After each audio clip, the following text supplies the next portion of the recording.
Hi everyone, this is Jelena from Amazonia PPC, and today with us we have a very special guest today. Our guest is Meghla Bhardwaj. She is the founder of India Sourcing Trip and also has 20 years of experience in sourcing from India. She has become very familiar now lately, especially because she's a public speaker in all of these Amazon-related events. And we're very happy and honored to have her as our guest today to talk about sourcing from India. So, Meghla, welcome, and we're happy to have you here. Thank you so much for having me on the show, Yelena. It's really nice to be here. Awesome, for us too. Can you tell us a little bit more about yourself and what it is that you're currently doing? Yeah, absolutely. So basically, I've got almost 20 years experience in sourcing from India and China.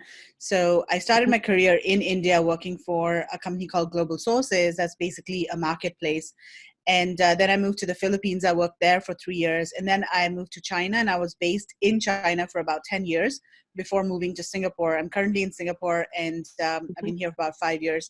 So when I was in China, I used to work on research reports for importers. And that's how I got a good understanding of how manufacturing and exports and trade work. I used to visit a lot of factories in China and write about how products are manufactured in China and in the factories. You know, what are the things that affect product quality and the price, and what are the challenges that importers will face when sourcing from China and also India. So that's my background. And then when I was in China and also in India, I used to visit a lot of trade shows, and that's how I got a good understanding of how to attend trade shows if you're a buyer to look for new products. And then more recently, about 4 years ago, I started working with Amazon sellers, organizing a conference for Amazon sellers who are interested in sourcing private label products from Asia. And the conference was held in Hong Kong. And then last year, I started this trip to India called India Sourcing Trip, like you mentioned. And because I saw that there was a need for Amazon sellers to diversify their sourcing to other countries. And so, there were a lot of Amazon sellers who were asking me how to source from India because I'm of Indian origin and, I have some experience there. So then I thought that I saw the need in the market for more education and, just more information about sourcing from India. So that's how, the trip and everything started. Interesting, and definitely there is a huge opportunity for sellers and also for manufacturers from India to connect and do business together, especially having in mind these latest trends that have happened in legislation from the USA, introducing tariffs to Chinese exporters, and also more and more Chinese sellers joining the Amazon platform. So what is your take on these latest changes, especially in the last couple of months? Yeah, definitely. I think what sellers have realized is that they cannot put all their eggs in one basket. They have to diversify their sourcing marketplace, where they source from, to diversify their risks. Because when the trade tariffs happened, when the tension between the US and China occurred, then a lot of people were affected significantly. Their production costs increased, and it was just not profitable for them to source, those products. So it affected a lot of, Amazon sellers, and that's when they realized that there is a need to diversify. And I think one of the reasons that sellers are looking to India is because there are a lot of unique products that can be found in India that are not available in China or in other countries. There are a lot of handcrafted items that India specializes in that are high quality and that are quite differentiated. And that, also helps sellers to differentiate their own brand, because everyone is sourcing from China. But if you have a product that's different, it's sourced from another country, then, that gives you a competitive advantage. And a lot of these products are handmade, handcrafted, and they can command a higher price, and therefore they can be more profitable. So that's another thing that I'm seeing, sellers doing when they're sourcing from India. they're also developing stories behind the products, because a lot of these Mm-hmm. products are manufactured, like by people in villages or by women in villages, or um, by like underprivileged communities. For example, there's this one supplier that produces products with the help of tribals. There are these tribal people who live in a certain city in India, and then they produce all of those products. So there are stories that can be created around products that are sourced from India. Mm-hmm. I agree. I agree. Usually, everything's moving towards direct-to-consumer model in when it comes to online e-commerce businesses. So, one of the ways that businesses such as direct-to-consumer brands will survive in 2020 is through creating a dialogue with their customers. And if there's like a backstory to how these products are being produced, it can definitely be a contributing factor. And also, one of the things that we have as a feedback from one of our clients is that quality of these materials that are used in India for the same or very similar price are much higher than the quality is better than when it comes to from China. So, for example, one of our clients has a brand that is in the home decor industry, but they have Mm. sort of transcended into a B2B brand that now sells hotel accessories, and all of their are all of their products are imported and sourced from India, and they just what like you said, they have like a higher price point, so they don't really necessarily base their business model on the economy of scale, but rather than that, Yeah. they just focus on working with higher end clients, have lower volumes but higher profits in general. And a lot of sellers who do their product research, one of the main conditions for them to even consider selling a product is a certain price point below which they won't even go. Like, some of them say it's $20 selling price, and some of them say it's 15, whatever works for them in terms of sales volume per month. So I can definitely see that there's an opportunity there for sourcing from India. So you mentioned that there's this brand that makes their production in a collaboration with some tribals. So how does this work? How do they ensure the quality is top level? So, first of all, going back to the previous point, I also want to point out that in India, if you source a product from an export focused supplier, then the quality is really good. And you also get, the designs and all are suited to Western taste, because these Mm-hmm. are suppliers that cater to the export market. They focus on exports, and they understand the requirements of export markets, the regulations, the quality requirements and everything.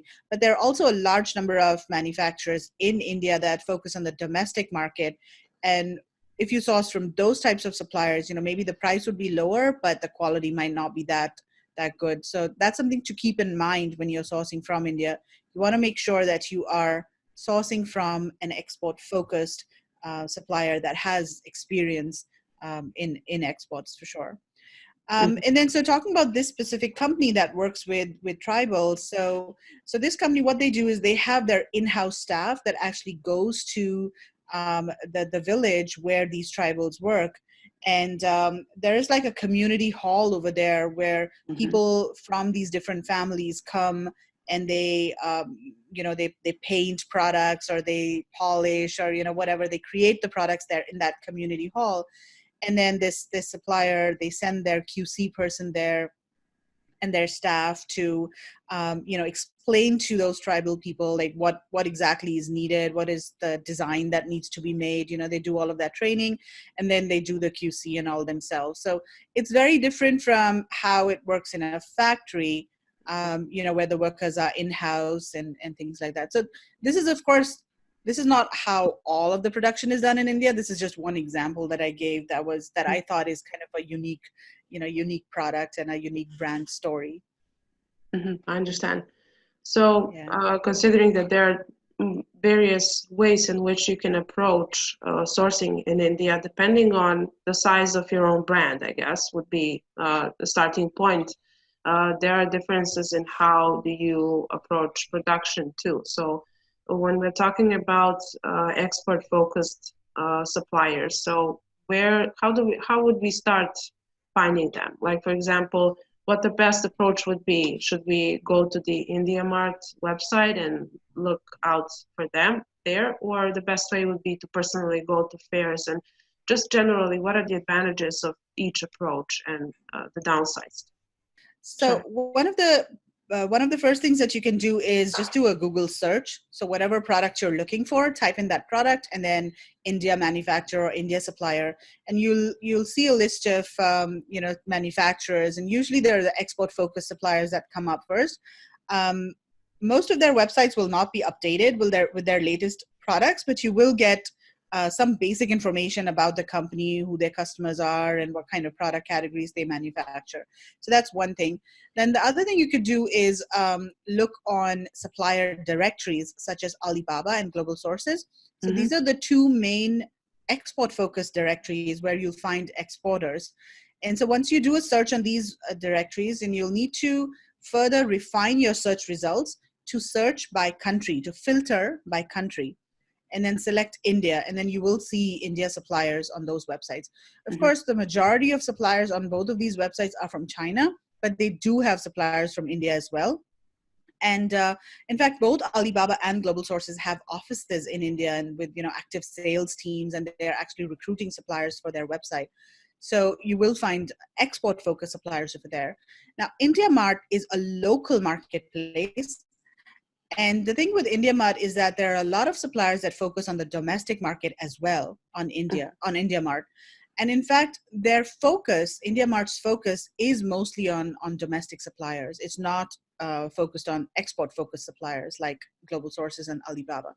So India Mart, of course, has more Indian suppliers, but it's more difficult to find export experienced suppliers or exporters on India Mart.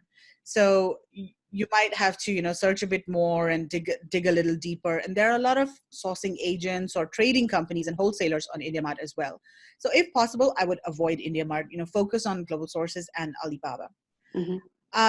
And then you can also work with sourcing agents. So there are a lot of sourcing agents in India in various cities. And many times these sourcing agents specialize in certain product categories. For example, you'll have certain agents that specialize in garments or textiles or home decor items. And they usually have a database of suppliers that they themselves have vetted. So that's another way. And sourcing agents typically charge anywhere from 5 to 10% of the order value as their commission. So just keep that in mind. Another way to look for suppliers is to search for export promotion councils. So in India, there are these government organizations that are responsible for increasing the exports in their specific industry. So for example, there'll be like a silk export promotion council or a handicrafts export promotion council. So you can do a Google search, look for their websites and reach out to them. And usually they have a list of exporters that are members of their of that council. And if you reach out to them, send them an email, they will usually have lists that they can send to you. But of course, the list might be very long and it might not be updated with the latest information. And it's also a bit difficult to get a sense of what that supplier specializes in, because they might list a lot of different product categories that they can manufacture. So I mean, you can get a list, but then you'll have to sift through the companies there and maybe individually look at their websites and talk to the companies to actually find out what exactly they specialize in, what products they actually produce. And then lastly, another way to find suppliers is just to go there. And there are a couple of sourcing trade shows that you can attend. So there's this one trade show called the Indian Handicrafts and Gifts Fair. That is the most important export-focused fair in India. It's like the Canton Fair of India. And it's held in Delhi. There are about 3,000 exporters that exhibit at that fair. It's held twice a year, April and October. and it's for importers. So domestic or local people are not allowed to enter the fair. I mean, unless of course they are from a sourcing agency or they represent buyers. So once you register for the fair, they'll actually manually check and confirm your registration. So it's very, very export focused.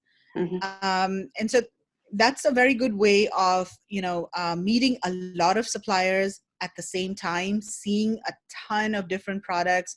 And also, one of the advantages of sourcing at a trade show is that you can touch and feel products. That's something that you can't do when you're sourcing online. Absolutely. And going to a trade show just speeds up the sourcing process a lot. When you're sourcing online, then you're talking to suppliers one by one, getting samples from them, that takes a couple of weeks, and then going back and forth with different suppliers. But when you're there at the fair, you're talking to them face to face, you're getting a sense of how well they can communicate, what their experience is. You can see their body language and everything, and you can meet the boss of the factory. Like usually the owner of the factory will be there at the trade show. And so you get a sense of what the company specializes in and how easy it might be to, work with the company. And then the other advantage of a trade show is that suppliers will take you more seriously because they know that you are a real buyer. You have invested the time and money and effort to, travel thousands of kilometers to this fair. So of course you are serious about importing. So once you follow up with suppliers after the show, they'll be more responsive. They will prioritize your orders, and they will just take you more seriously than someone who's just contacting them online. Yeah, that makes total sense. A lot of the things that you mentioned are actually advantages, and a lot of sellers actually also enjoy going there personally. It's like a Disneyland for them because it's Yeah, such a exactly. vast choice of products and new Yeah, product ideas that they might have not yeah, even thought about before. So exactly. definitely. So who is the best candidate?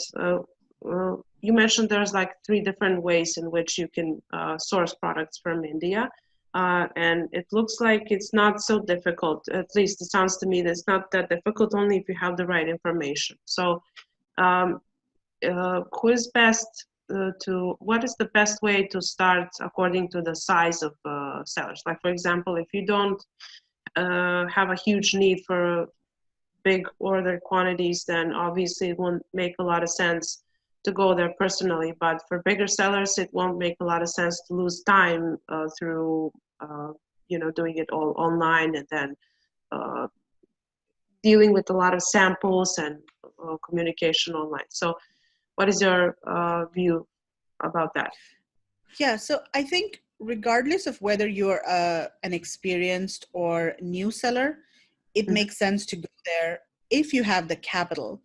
Because if you have the money to invest in a trip over there, even if you're starting out, if you're new, but you have capital from other businesses or whatever, if you can afford it, then I would say going there is the best because it speeds up the entire process, and it gives you a lot of information and learning, and talking to all of the suppliers will give you a lot of experience that you might take like a couple of years to learn if you just do it online. Yeah, So, and this is true for China as well, not only yeah, India. If you can afford it, you should definitely go visit the factory, visit trade shows, China and India. However, if you don't have capital and if you're just starting with a small with a bit of capital, and you're just doing this as a side business, and not treating it as a full-fledged business as such, then I would suggest sourcing online and taking it slow. And because when you travel to a country, then you're of course spending a lot. And if you're going with a sourcing trip, then you've got to pay for that, and then you've got to pay for your flight and everything. And then you're spending almost a week to 10 days traveling and everything. So and then on top of that, you have to have capital for inventory as well, right? right. So if you can afford it, I think you should definitely go there. But if you can't, if you're just starting small, then I would say source online. One of the advantages of sourcing from India is that a lot of the suppliers will do small MOQs. Mm-hmm. And so when you're in China, most of the times they will want like thousands of pieces as the MOQ, but in India, especially if it's a handcrafted product, then they can do like even 5 pieces. That's one big advantage actually for Amazon sellers, and why they like sourcing from India. In fact, when we were there in October, with this group for on India sourcing trip, some of the sellers were so shocked to see the low MOQs that suppliers were asking for, and they were like, "We can't believe it! It's just 20 pieces. We can start with 20 pieces." So that I think is a huge opportunity because you don't have to invest thousands of dollars on one SKU. The approach that you can take when you're sourcing from India is that you can source multiple products or multiple SKUs and then test them and see what works. And then depending on, what kind of um, like CPC you get when you're running PPC, or what kind of sales velocity you get, you can decide which product to scale and source in larger quantities. So I think that's a big advantage. It's a bit less riskier, I would say, when you're starting with smaller products. The other thing that some suppliers will do in India is that instead of having a minimum order quantity, they will have a minimum order value. So that means they'll say that, okay, the minimum order value is like $5,000, and you can take anything you want. You can take like 5 pieces of this, 10 pieces of this, and any color, any size, but it just should be a minimum of $5,000. So that I think is also really good. Again, it allows you to test different products and see what works. Yeah, a lot of sellers would find this kind of flexibility very useful for Yeah. testing out new products, especially if you do a lot of product launches and already have like an existing brand and want to see what Mm. works and what doesn't work. So I can definitely see the difference and the value in all of that. And you also mentioned that Indian sellers, when you're there personally, obviously it will give you a much better head start than when you communicate back and forth online with all of these suppliers. And also, one of Mm. the bigger advantages of sourcing from India versus sourcing from China would definitely be uh, language barrier. There's no language barrier. Like a lot of Mm. Indian sellers in India, English is your second language, official language, that a lot of people are speaking it. So there's not such a huge language barrier as what it is in China, where you have to have some kind of agent working for you there. And like you mentioned, it's specialized just for certain category. And it all depends on how valuable and contributing this agent is. A lot of the communication can just slip through the cracks, and that's Yeah. super sensitive, especially if you have a product that's very dependent on the kind of quality, and everything backlashes through product reviews on Amazon, so you can't really play with that kind of thing. So when you mentioned that there's like a minimum order value, so where is this flexibility coming from? How does this work for suppliers? Like, what is the reason why they're so flexible versus the Chinese suppliers? One of the main reasons that they're flexible is because a lot of these products are handmade. So they Mm-hmm. don't have, like huge machines I see. that they need to run. And they don't have, very large, like raw material minimum order requirements from their suppliers as such. There are a lot of small scale, like raw material suppliers and small scale factories. And another thing to note is that the government promotes, handcrafted and the handicraft industry a lot. So what the government has done is that there are certain cities in the country that have been developed as production hubs of certain categories. And within those cities, the government has set up certain facilities that can be used by various suppliers. To give Mm-hmm. you an example, there is a city in the north of in northern India called Moradabad, where a lot of the metal production is done. It's known as a metal city because there are a lot of like brass and iron, steel, like all of the metal production is done there.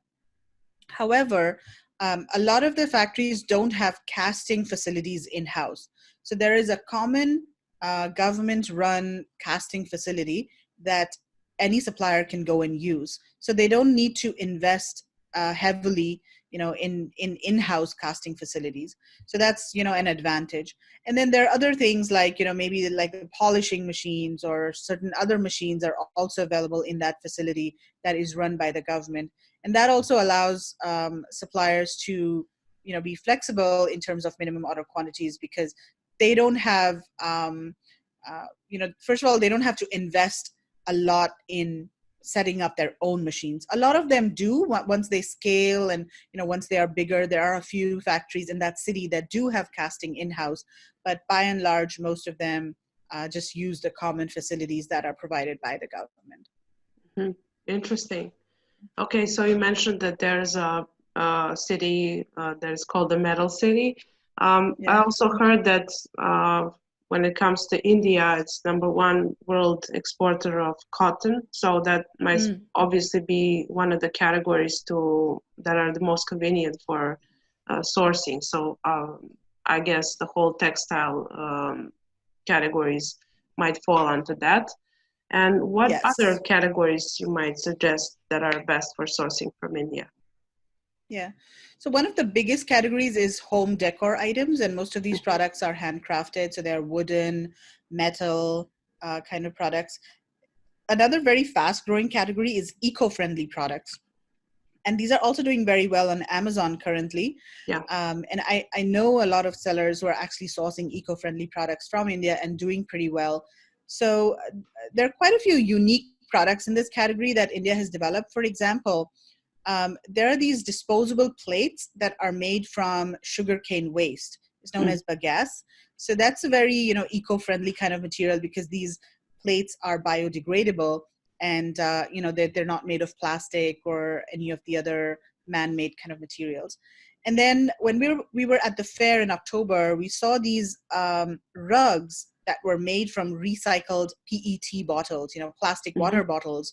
So they literally cut up the plastic water bottles that have been disposed, and then turn them into yarn, and then weave them into various things like cushion covers, rugs, tablecloths, and all sorts of fabric based products. And the fabric doesn't feel very plasticky, or doesn't feel plasticky at all. Like, if you didn't know they're made from this plastic, you couldn't tell. It just looks like any normal kind of fabric. So there's a lot of R&D that's going into developing these kinds of products in India. In fact, domestically also, the government is trying to push eco-friendliness over there. So, for example, in a lot of the bigger cities, single-use plastics are now banned, and they only use like paper bags or cloth bags, those kinds of things. McDonald's, for example, does not use plastic spoons; they use wooden spoons over there. So, that's something else to consider. Interesting. And then there's leather. Leather is a very big category too, and growing pretty fast. So there's jackets and shoes and belts. Another category to consider is furniture and furnishings. So there's wooden furniture, a lot of wooden furniture being manufactured. And there are all sorts of wood, like there's mango wood that's pretty popular, that's more at the low end. And then there's at the high end, there's also teak wood that's available. So yeah, wooden products and furniture. And then also furnishings. So there's carpets, rugs, tablecloths, things like that, mostly made from cotton or other natural materials. A lot of the rugs you'll find are made from jute, which is also a natural material. Also, there are these very beautiful rugs that are made from waste materials, so that's another thing that a lot of India suppliers are focusing on, upcycling materials or recycling materials.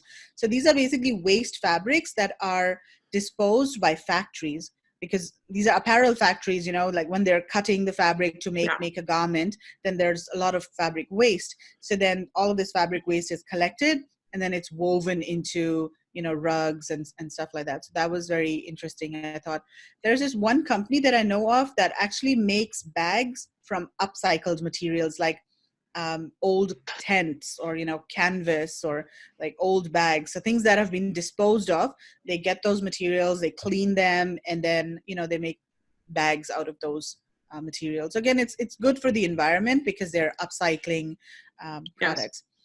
Another big category from India is superfoods, and this is quite popular nowadays with Amazon sellers as well. So there are things like turmeric or ashwagandha.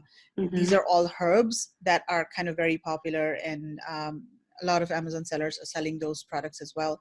Then there are things like tea and coffee. You could do those as well. There are spices. Um, a lot of people are doing spices and lentils and rice, those kinds of things as well. So these are not your typical products that people who are starting out would do, but as you grow and you get more experience, you can invest a little bit more and try to do these kinds of products. And I know a few bigger sellers that are actually really doing very well in superfoods. So yeah, I think those are some of the categories. What you won't find in India is electronics.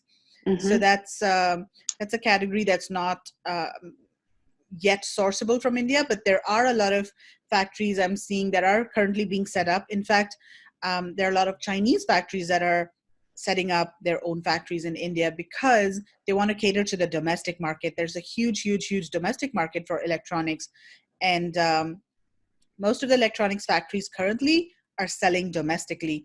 But over time, I think over the next few years, we will definitely see a trend where a lot of these factories will also export on an OEM basis. Mm-hmm. Mm-hmm. That's very interesting. Are there any other categories that are currently not available to source from India, aside from electronics? Yeah, electronics, and then also in terms of textiles, man-made textiles, like nylon, polyester, those kinds of things, jackets, outerwear, those things are better sourced in China. But they're more, competitively priced, and there's more suppliers for those products. But products that are made from natural materials are better Mm-hmm. sourced in India. I can see there's a huge opportunity, especially like you mentioned for superfoods. We know that there's a huge trend, and also in the supplements, very Yeah. competitive categories. So I can definitely see a really good opportunity there. So um, Yeah, there was this company actually that I met at a trade show. They were an Israeli company, and they were sourcing tea and other herbs from India, and they were selling them as, like herbal drinks. So it was tea mixed with some other herbs, and like this is a soothing kind of tea because it's mixed with certain herbs that have, a calming quality or something like that. So that's mhm, something else that people can consider. You have tea, and then blend those different teas with various herbs, and market those as like drinks. mhm. I see. So there's a huge opportunity for sellers who are a little bit more experienced in that product development phase, basically just trying to figure out a way to connect that those raw materials that are high in quality and that are domestically available in India to create a product that the Western market will appreciate and recognize. So yeah, definitely understand. Is there are there some like obstacles or maybe some things that affect organization from sourcing from India? Like for example, we know beforehand that on January 25th there is a Chinese New Year coming up, and then for the upcoming month, for the whole month, all factories are going to be closed and people are going home. So no production is going to be available, so that you know beforehand to place your order a little bit more for that extra month that the factories aren't working. So are there any kind of like seasonal or cultural differences when you're sourcing from India to keep in mind? Yes, definitely. So I'll talk about a few of the challenges first, and then I'll come to the cultural and some of the holidays and the other challenges. So I think one of the biggest limitation, of course, sourcing from India is that there are a limited number of categories. So in China, you can source anything Yeah. and everything, right? You'll be able to find it. So that's something that you'll find when you're sourcing from India. There are specific products that you can source. So you need to be aware of what categories can be sourced, and sometimes you got to do a comparison of that product from India and China and see um, if it is competitive to source, from which country. Sometimes you also might find that lead times are longer, especially for handcrafted products. It's not generally the rule as such, but it does happen often. And especially if you're just starting out, suppliers might not prioritize your orders. Mm-hmm. And that's one of the reasons for longer lead times. Also, the other reason is a lot of these products are handcrafted, so that does take time. And then many of the people who work on these handcrafted products, they're actually artisans. They're not factory workers. Like, some of them are factory workers, of course, and if a company has a lot of in-house factory workers doing stuff, then their lead times will be faster. But if they're outsourcing some of the production to artisans, then that might have an effect on the lead time, because maybe the artisan is working for another factory, or there's some problem in their family, or the artisan doesn't want to work for certain days or whatever. So that's something that's a bit difficult to manage for factories, when they're outsourcing specific aspects or specific steps in the production to artisans. So typically you'll find that the lead time is, can go up to like 50 days, almost 2 months. Whereas in China, it'll be like, 15 days, 30 days maximum. But in India, for handcrafted products, it can be longer. So that's something to keep in mind. Another thing to keep in mind is that sometimes it's difficult to find suppliers. You'll find that challenge. In China, there's Alibaba, there's Global Sources. A lot of the suppliers are online. But in India, a lot of the suppliers might not be online. So, even if you search on supplier directories, you might not be able to find them easily. And so it might take more effort. You might have to go through a sourcing agent or a trade show, or, other avenues. So that's something that you'll find. And then another thing is that a lot of the service providers, like logistics companies, some of the QC companies and all there, and even the suppliers, they're not very familiar with Amazon requirements. Mm-hmm. So, like freight forwarders, most of them, they don't know how to send products to FBA, especially if the seller is not based in the US and they don't have a company in the US. Then some of the logistics companies might not know how to manage things like, who's the importer of record and things like that. Mm-hmm. And then also when you're shipping to Amazon, and then if you have to ship your products to different fulfillment centers, some logistics companies might not be able to manage that as well. So you've got to choose the logistics company very carefully, and make sure that they are familiar with FBA requirements. And then suppliers sometimes are not aware of, the labeling requirements or how to do packaging or things like that. So that's not a big challenge. I mean, once you have to like train these suppliers and tell them what to do, and then it becomes easier after they've done it a couple of times. So it's something like, maybe what China suppliers were 3 or 4 years ago, when FBA supply when Amazon sellers were starting to source from China. Chinese suppliers didn't really know what to do, but now of course they are so familiar with Amazon requirements, and it's not an issue at all. So in terms of holidays, there are a couple of things to keep in mind in India. Usually there are a lot of holidays during the end of the year, because there's one main festival in India for Hindus that's called Diwali, and that's the biggest festival. It's usually in October or November. It doesn't have a fixed date, similar to Chinese New Year. And even though the official holidays are maybe like 2 or 3 days, but sometimes workers will go back home to their to their families if they are working in the cities, for example, or they'll just take time off.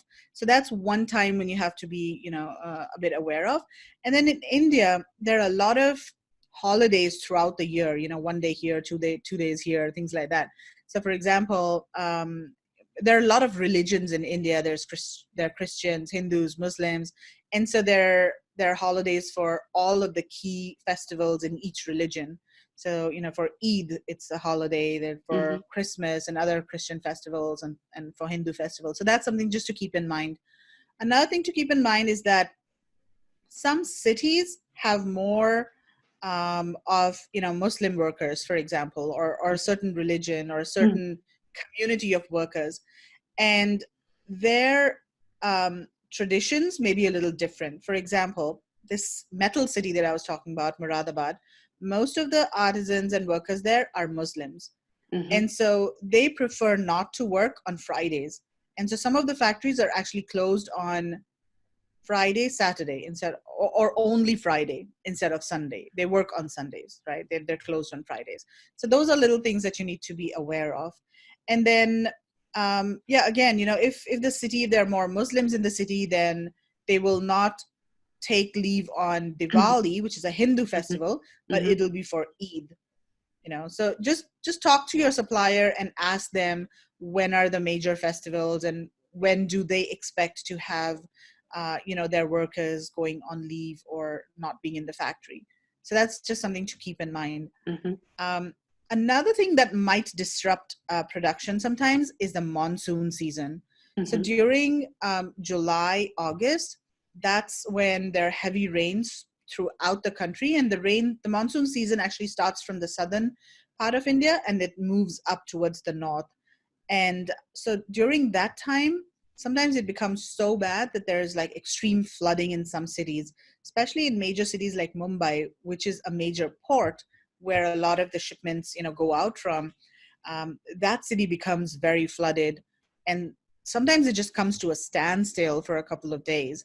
So that's something that could affect your production as well.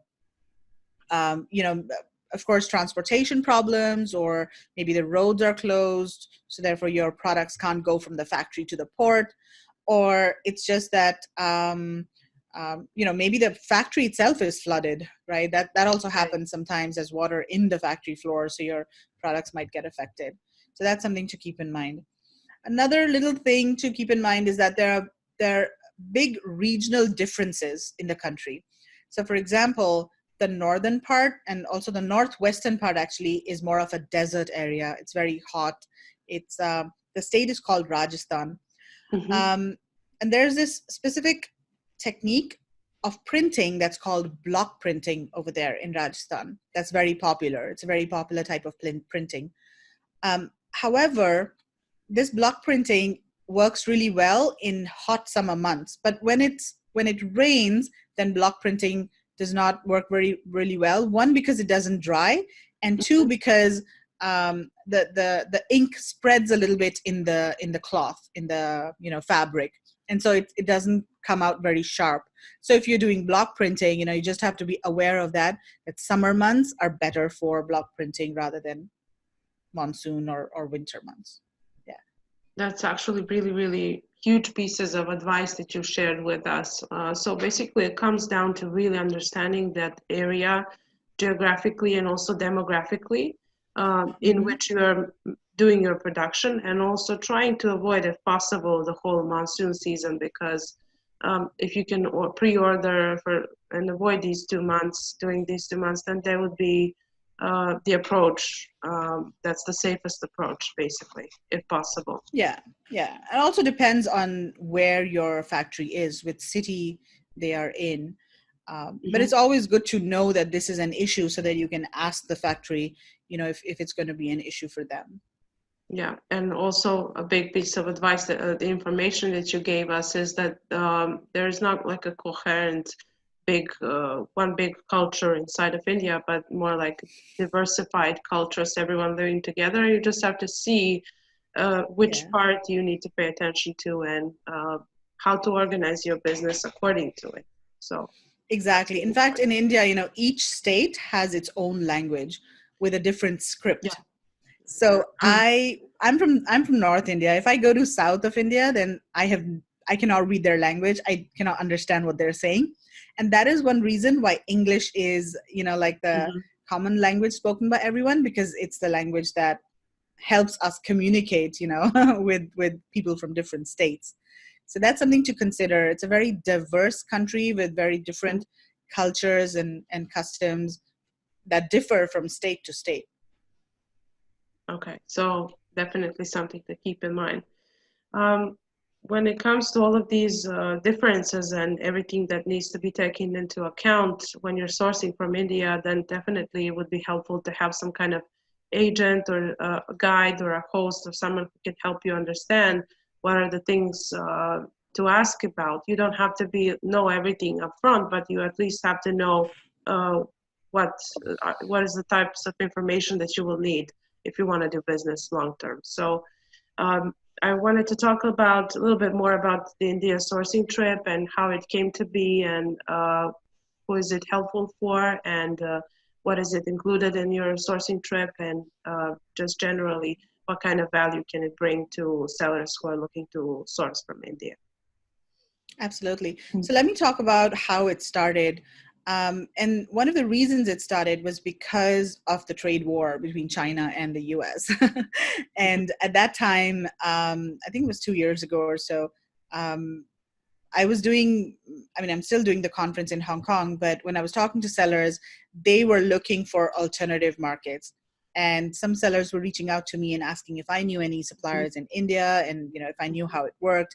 And so that's how the idea was born, because I saw that there's a need among Amazon sellers to source from alternative markets. And because I had experience in India, I thought that, hey, let me do a sourcing trip, because there's no better way to source from a country than to go there. And I also realized that there's not a lot of information available about how to source from India. There is so much information about China. There are YouTube videos, blogs, experts, but really nothing about India. So that's why one of the first things that I did was I wrote an ebook about how to source from India, to give people an idea, like an overview of what can be sourced, how to source, how to find suppliers, because I realized that people really didn't have any idea. I mean, especially Amazon sellers, they didn't have any idea of where to begin. So that was the first thing that I did. And then the sourcing trip that I organize is basically, you can call it like a sourcing trip with e-commerce and Amazon coaching. There are three aspects on the trip that we focus on: learning, sourcing, and also cultural experience. So we gather a group of about more than 15 coaches. There are e-commerce coaches and there are sourcing coaches that accompany the group to teach them, first of all, everything that there is to learn about sourcing from India. So we do a full day conference when we are in India, where we have experts talking about things like how to find suppliers, how to vet suppliers, how to do negotiation, cultural sensitivities, all of those things that will take people a couple of years to learn if they do it themselves. So this is almost like a crash course in sourcing from India. And then we have a lot of e-commerce coaches from the US, from Australia, from all different countries. There's Tim Jordan, who's one of the coaches. He is from, he's quite popular among, Amazon sellers in the US. And then there's Gary Huang from 80/20 Sourcing. He's one of the coaches. There's Chris Thomas and Margaret Jolly and Kevin Oldham from Australia. Margaret has been sourcing products from India for almost 2 years. And she stopped her China sourcing entirely, and her brand is, she sells on Amazon US. All of her products are made in India. And so what these coaches do is that they travel with the group and they help people identify Amazonable products at the trade show. That's one of the biggest things that they help with. They guide people on how to validate products, how to vet products, and then how to find Amazonable products. So we go to this trade show called the Indian Handicrafts and Gifts Fair that I was mentioning earlier. That's one of the major export fairs in India. And we do a guided tour of the fair, first of all. We tell people how to talk to suppliers, how to look for products that they can source. And then the coaches are available to walk with any of the attendees, walk the show floor and talk to suppliers together with the attendees. And then we also have a lot of cultural experience. So India has a very rich, culture and history. So we visit the Taj Mahal. We do a day trip to the Taj Mahal. That is one of the 7 wonders of the world. And we also do a cultural program, a dance program exclusively for our group. So it's called Bollywood Night, where we have this, dance party and everybody can participate. And, there's like loud music and drums and everything. And like a local dance troupe will do some Indian dance. And then we have like hennas and, you can wear turbans or wear Indian dresses. So just kind of experiencing the culture a little bit, which is, something that people find very exciting because it's just something different that they do. So yeah, those are the three aspects that we focus on: learning, sourcing, and the cultural aspects. And it's an 8-day trip. The next one is in April. It starts from the 13th of April to the 20th of April. So in case people are interested in learning more, they can go to indiasourcingtrip.com to get more information about the trip. Yes, I've been on the website, and I also familiarize myself with all of these aspects of the trip that you just shared with us, and definitely see the need for that cultural aspect because it's so important Yeah. to be understood really well when you're doing business with Indian suppliers. So definitely. But when you mentioned identifying Amazonable products, does that mean that someone will help you understand that there are certain dimensions or inspection elements or documentation that you have to keep in mind when you are considering a product? Yes, there are those aspects, and also how much demand there would be for that product and how competitive that product category is, and how easy would it be for you to launch that product and differentiate yourself from all of the other sellers. I think that's something that people really struggle with, identifying products that they can differentiate and sell well, because increasingly Amazon is becoming very competitive, Yeah, and so this is one of the main challenges we find, sellers face.